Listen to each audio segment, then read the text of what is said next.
PTA, PTA, PTA। अस्सलामुअलैकुम my social media family. उम्मीद करती हूँ कि आप सब लोग हिफ्ज़-ओ-अमान से होंगे, खुशबाश होंगे। सियासी तज्ज़ियों और तबसरों के साथ आपकी खिदमत में हाजिर हूँ जनाब। जैसा कि आप लोगों ने थंबनेल पे रीड कर लिया, जल्दी से आज का जो रनडाउन है आपको बताती हूँ। और सबसे पहले पॉइंट पे हम लोग आ जाते हैं। आप लोग जानते हैं कि इब्रारुल हक जो हैं वो प्रेस कॉन्फ्रेंस करने के लिए आए और उन्होंने अपनी आंखों से नीर बहाए, यानी आंसू बहाए, जिसको पंजाबी में कहते हैं अथरू, अथरू बगाए। लेकिन वो अथरू किसी को नजर नहीं आए, वो अथरू कहाँ थे। और माजी में इब्रारुल हक किस तरह की बातें करते रहे हैं, यहाँ तक वो लोगों को कहते रहे हैं कि खुदकुश हमलावर बन जाओ। वो यहाँ तक कहते रहे हैं कि जान से मार दो, मतलब जलाओ घिराओ की बातें वो करते रहे हैं। शायद आपको यकीन ना आए, मैं पर्सनली इब्रारुल हक को जानती हूँ, बहुत अच्छे इंसान है। लेकिन जब मैं उनके इस तरह के बयान सुनती थी ना, तो मुझे खुद यकीन नहीं आता था कि कितना अच्छा इंसान होकर किस तरफ लग गया, केड़े पासे लग गया। तो इससे पहले कि मैं आपको उनके सारे ऑडियोज वीडियोस दिखाऊं, सारी अगली पिछली चीज़ें दिखाऊं और भी बहुत सारी चीज़ें आज आपके साथ शेयर करनी है। मैं आज आपको ना एक वीडियो देख रही थी, बड़ा मज़ेदार, और उसमें ना पंजाबी स्टाइल में एक गाना था, जे राना आ गया ढोलना फिर तू नहीं बोलना। वो इतना मज़े का है, मैंने को 50 दफ़ा सुना। मैंने अपना स्टेटस भी लगाया, जितने भी लोग थे ना वो मुझे कहते हैं हमें भी सेंड करो, हमें भी सेंड करो। मैंने सोचा आपके साथ भी शेयर करूं, तो क्यों ना आज का बाबरकत वीडियो जो है वो राना जी के नाम से शुरू करें। Have a look.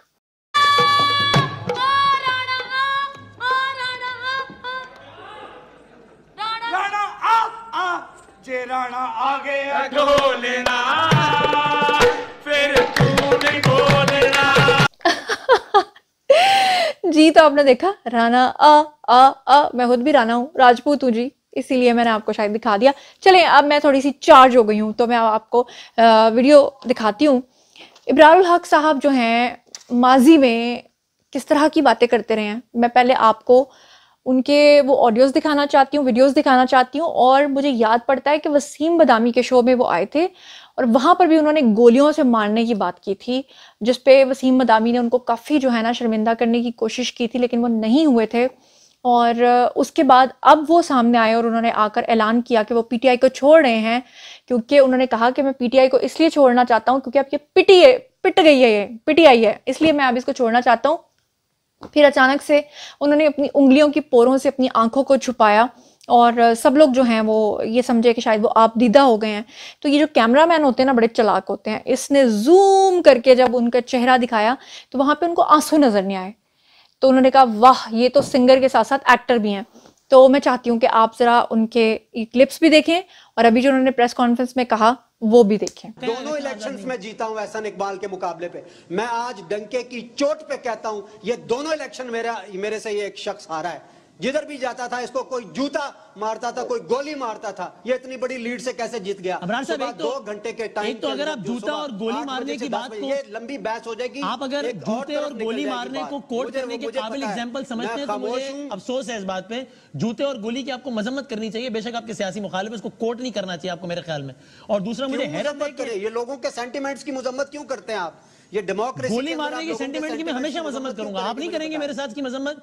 गोली मारने को छोड़े, मैं जूता मारने वाले की मजम्मत करूंगा और गोली मारने वाले पे तो लानत ही नहीं दूंगा मैं। जूते मारने तक आपको, जूते मारने वाले तक आपको आप पसंद कर लेंगे उसको। अब मैं, आपने शायद मेरी आवाज मैंने कहा, मैं जूता मारने वाले की तो मजम्मत करूंगा ही, गोली मारने वाले पे लानत भेजूंगा मैं। अल्लाह ना करे इस तरह का कोई वक्त आए।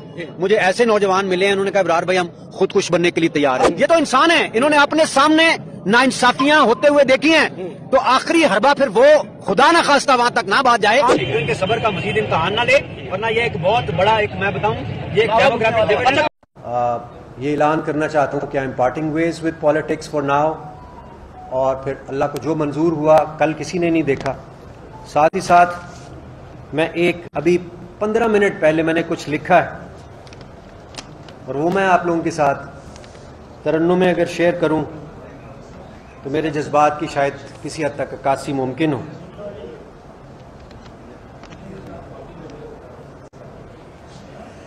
जो राहे हक में चले गए, उन पे दिल वारूं जां वारूं, इस देश के उन रखवालों पे मैं क्या वारूं क्या ना वारूं। हम मस्बत सोच के हामिल है, हमको बस इतना कहना है, इस देश को कायम रहना है, इस देश को कायम रहना है, इस देश को कायम रहना है, इस देश को कायम रहना है। जी तो जनाब अब चलते हैं अगले पॉइंट की तरफ। तो मैं आपको बता दूं कि जियो फेंसिंग की रिपोर्ट आ गई। आपको याद होगा मैंने आपको पिछले दिनों में अपने व्लॉग्स में बताया था कि हमारे इदारे जो हैं वो तेजी से इस पे काम कर रहे हैं। जियो फेंसिंग से मुराद ये है कि वो तमाम जो वुज़रा हैं जो पीटीआई से ताल्लुक़ रखते थे, उन तमाम के जो ऑडियो वीडियोस रिकॉर्ड हैं, उनके जो कॉल रिकॉर्ड्स हैं, उनकी जो लोकेशंस हैं वो ट्रेस कर ली गई हैं। और उसके बाद जो होशरुबा इंकशाफात सामने आए हैं वो मैं आपके सामने रख देती हूँ।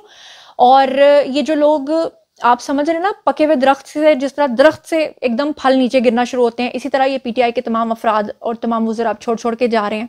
ये इसीलिए छोड़ के जा रहे हैं क्योंकि इनके कॉल रिकॉर्ड्स जो हैं वो लीक हो गए हैं। वो जो सारी रिपोर्ट आई है वो मैं आपके सामने आपको गोश गुजार करती हूँ।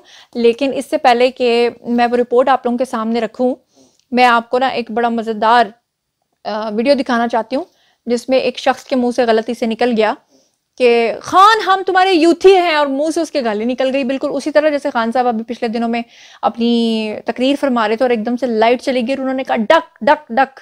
तो जरा सुनिए। इमरान खान तुम घबराओ नहीं, हम तुम्हारे साथ हैं, हम तुम्हारे चूते हैं। जी तो जनाब इस वक्त रिपोर्ट मेरे हाथ में है। मैं चाहूंगी कि मेरा एडिटर जो है ना साथ साथ इसको प्ले करे ताकि आप लोग भी इसको पढ़ सकें। मैं आपको पूरी पढ़ के सुनाती हूँ। जीएचक्यू और आईएसआई के दफ्तर और पीएसएफ पे हमलों के दौरान शरपसंदों से पीटीआई रहनुमाओं के राब्तों का इंकशाफ हुआ है। यानी कि बाकायदा शरपसंदों को जब इन्होंने वहां पे भेजा, ये जितने भी वुज़रा ये कहते हैं ना हमें तो पता नहीं, वो तो मोब आया था, उन्होंने खुद ही आके जज्बात में ये सब कुछ कर दिया, तो उसमें ये चीज़ आई है कि इनके राब्तों का इंकशाफ हुआ है। तफसीलात के अकॉर्डिंगली जीएचक्यू आईएसआई का दफ्तर पीएसएफ में हमले के किरदारों की जो निशानदही है वो भी हो गई है। और पुलिस ने बताया है कि 3 शहरों में 15 रहनुमा जलाओ घिराव के दौरान शरपसंदों के साथ राब्ते में थे। ये 15 अफराद वो हैं जो आगे होकर सबको भड़का रहे थे कि आगे बढ़ो और जलाओ घिराव करो। तमाम रहनुमाओं की निशानदही जो है वो जियो फेंसिंग रिपोर्ट के तहत हुई है। और जो रिपोर्ट है इस वक्त मैं आप जियो फेंसिंग रिपोर्ट आपके सामने पढ़ रही हूँ, इसलिए गौर से सुनिएगा। रिपोर्ट में यह भी बताया गया है कि जीएचक्यू हमले के दौरान 88 शरपसंदों से 5 पीटीआई रहनुमा लगातार राब्ते में थे। यानी खान साहब के अंडर जो डायरेक्ट लोग काम कर रहे थे वो डायरेक्ट आगे 88 लोगों के साथ लगातार राब्ते में थे और उनसे पूरी रिपोर्ट ले रहे थे।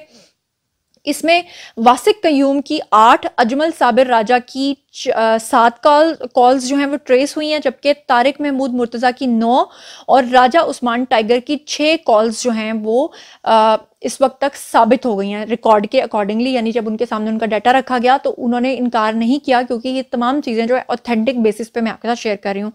जियो फेंसिंग रिपोर्ट में ये भी कहा गया कि राजा राशिद हफीज की 2 और उमर तनवीर की भी 3 कॉल्स जो हैं वो शरपसंदों को की गई और उनसे पूछा गया कि अब तक आपने कितनी तोड़फोड़ की और कितना जलाओ घिराव किया है, हमें रिपोर्ट दो।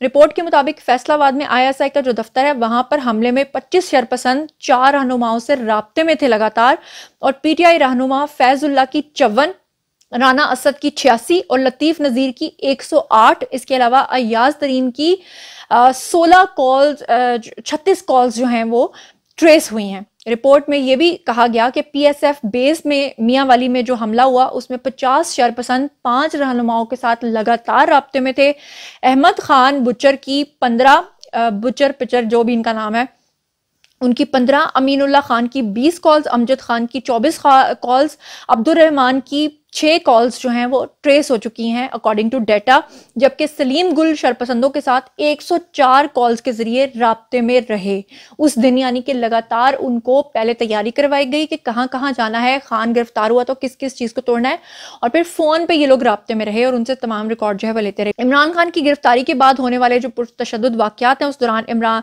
जवान पार्क से 6 अहम शख्सियात की जियो फेंसिंग का रिकॉर्ड भी निकाला गया है जो जमान पार्क से डायरेक्ट इन लोगों के साथ राब्ते में थे। और जियो फेंसिंग रिकॉर्ड के मुताबिक 8 मई को यानी 9 में आने से पहले ही एक दिन पहले यानी 24 घंटे पहले 8 मई को जमान पार्क और 9 मई को जनाब हाउस यानी कि कोर कमांडर हाउस वाक़े में 154 मोबाइल नंबर्स मुश्तरक पाए गए और फिर 215 कॉल्स कॉलर्स 9 मई को 6 रहनुमाओं के साथ राब्ते में रहे। इसमें यास्मिन राशिद, हमाद अजहर, महमूदुर रशीद बुलवाइयों के साथ मुसलसल राब्ते में रहे। ये है जी पूरी जियो फेंसिंग रिपोर्ट जो मैंने इस वक्त आपके सामने पढ़ के सुनाई है, और इस पर कोई भी एतराज नहीं उठा सकता, क्योंकि ये बिल्कुल अकॉर्डिंग टू देयर डाटा, उनकी कॉल्स, उनके रिकॉर्ड्स, उनका आना जाना। अस्करी अमलाक पे हमलों की हर कड़ी जो है वो जमान पार्क से मिलने लगी है, और जमान पार्क जाके जिना हाउस पे हमले करने वाले जो 120 मुलजमान हैं वो पुलिस के रडार पर आ चुके हुए हैं। मुलजमान के शनाख्ती कार्ड्स के साथ साथ उनका तमाम डेटा, उनका तमाम रिकॉर्ड जो है वो तफ्तीशी अफसरान को फराहम कर दिया गया है। ये पुलिस हुकाम ने जो है कंफर्म कर दिया है। वीडियोस और जियो फेंसिंग के जरिए मुलजमान की 8 मई को जमान पार्क और 9 मई को जिना हाउस में मौजूदगी पाई गई है। ये बहुत ही खतरनाक पॉइंट है, यानी कि 8 मई को जितने भी ये शरपसंद थे जिन्होंने चीजें तोड़ी हैं, ये 8 मई को जमान पार्क में मौजूद थे। जियो फेंसिंग के जरिए उनकी जो लोकेशन ट्रेस हुई हैं, जो उनकी कॉल्स ट्रेस हुई हैं, वो सारा डाटा मैं आपके सामने रख रही हूँ। और उसके बाद चेकिंग के दौरान 154 शॉर्टलिस्ट होने वालों में 34 सहाफ़ी और पुलिस मुलाजमीन थे। ये भी पुलिस अफसरान ने बताया, क्योंकि सारी बात है सहाफ़ियों ने तो वहाँ जाना ही था। और मुलज़िमान की जो गिरफ्तारी है उनके लिए खसूसी टीमें जो हैं तश्कील दी गई थी, और तकरीबन इसमें ज़्यादातर लोग जो हैं वो अब ज़ेर हिरासत हैं। और अब बात कर लेते हैं कि खान साहब की बहन अलीमा खान कहा करती थी कि सिलाई मशीनें चला चला के उन्होंने अरबों रुपए की जायदाद हासिल की। अब उनकी एक दूसरी बहन है जिनका नाम है उज़्मा खान, और उनके जो बहनोई हैं उनके साथ जो उज़्मा खान और उनके बहनोई हैं उनका एक स्कैंडल आया है कि उन्होंने 5,500 कनाल की ज़मीन जो है ज़िला लिया के अंदर जो है खुर्द बुर्द करके और फ्रॉड करके हासिल की है। अता तौरड का वीडियो है जो मैं आपको दिखाना चाहती हूँ, उसमें वो सारा एक्सप्लेन कर रहे हैं, सुन लीजिए। एक बहुत बड़ा स्कैंडल उज़्मा खान साहिबा और आहद साहब का आया है, जो इमरान खान साहब की दूसरी हमशीरा है और उनके ब्रदर इन लॉ हैं आहद साहब। 5,216 कनाल जमीन है डिस्ट्रिक्ट लिया तहसील चुबारा के अंदर, जो फर्जी तौर पर जमीन है, वो एग्जिस्ट नहीं करती। उसके कागज बनवाए गए हैं, उसके जो खसरा नंबर हैं वो सारे खसरा नंबर फर्जी हैं, और ये 5,216 कनाल जमीन जाली कागज बनवाकर कुछ ऐसे लोगों से ली गई है जिनकी मलकियत नहीं थी, जिनकी ये चीज बेचने की थी नहीं। इस पे एक इन्वेस्टिगेटिव स्टोरी भी आई है, और इस इन्वेस्टिगेटिव स्टोरी आ जाने के बाद मैं ये वाजे करना चाहता हूं कि पंजाब के एंटी करप्शन डिपार्टमेंट ने उज़्मा खान साहिबा को और उनके खावंद आहद साहब को 2 कॉल अप नोटिस भेजे। एक कल भी कॉल अप नोटिस गया, मगर ताहाल वो पेश नहीं हो सके।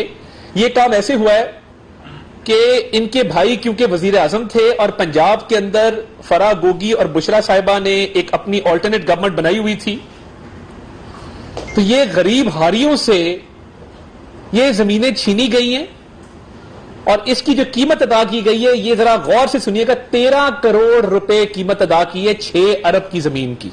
जी तो जनाब ये थे आज के सारे पॉइंट्स। अब बारी है जी आप लोगों की। आइए कमेंट सेक्शन में इस बारे में आप लोग क्या सोचते हैं और क्या समझते हैं, कमेंट सेक्शन में आइए शेयर कीजिए, पर्सनली जवाब दूंगी। मजीद खबरें, व्लॉग्स, इंटरव्यूज और सियासी तज्ज़िया जानने के लिए मेरे साथ कनेक्टेड रहना हरगिज़ मत भूलिएगा। चैनल को सब्सक्राइब कर लीजिएगा। अपना बहुत ख्याल रखिएगा। अल्लाह निगहबान।